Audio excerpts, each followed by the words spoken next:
This team has closely followed allegations of home appraisal bias in Maryland. Our investigations exposed serious concerns within the home appraisal process. Black homeowners claim they've been lowballed. Yeah, our first report aired nearly 2 years ago, and tonight we're following up to see if anything has changed. Here's Get Up DC anchor Larry Miller with an update in this series, Appraising Prince George's County. I know around here, their spidey senses are way up. When we first introduced Kim Taylor, she was a Prince George's County homeowner, calling foul after her house was appraised $300,000 less than the purchase price. Yeah, and it could have been a deal killer. Taylor blames the low appraisal on bias because she's black and lives in a majority black neighborhood. Since then, Taylor has been working to help other homeowners get the appraisal price they deserve.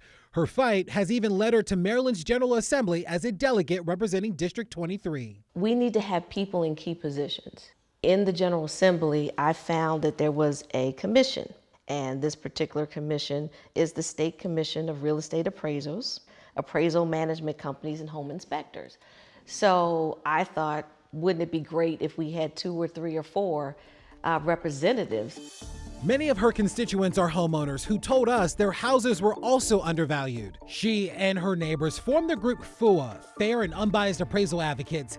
They've been organizing meetings and trainings to help other homeowners. Data from the Brookings Institute showed homes in black neighborhoods were undervalued by about $48,000 on average. Additional government and academic reports further strengthen the claim of bias within the home appraisal process. We looked at home values. Dr. Andre Perry is a senior fellow for the Brookings Institute. So there's still a problem around valuation that's not immediately solved. But there still is this sense, at least among some, that things are a bit slow. Some of the policies, quite frankly, take a few years.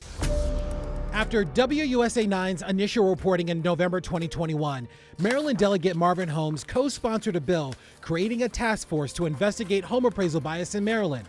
The bill passed. He told us members should be seated within the next few months. Holmes is also trying to tackle diversity within the appraisal workforce. African American appraisers make up only 2% of appraisers nationwide and 4% in Maryland. Maryland House Bill 669 would change qualifications for those looking to become an appraiser, removing barriers that some say make it harder for potential candidates of color to meet. The bill is slated to be signed by Governor Wes Moore Wednesday. Everyone has to take these classes and pass the exam. Federally, the PAVE task force has been implementing administrative changes aimed at improving home appraisals nationwide. The task force laid out a series of action items after its 6-month investigation in 2022, which included providing appraisal bias information in first-time homebuyer courses and requiring anti-bias training for appraisers that conduct appraisals for federal programs. We caught up with Melanie Taylor. She's the executive director of the PAVE task force. We've trained over 1,500 housing counselors to talk to first-time homebuyers about what it means to have your property appraised. So have things improved? It depends on who you ask.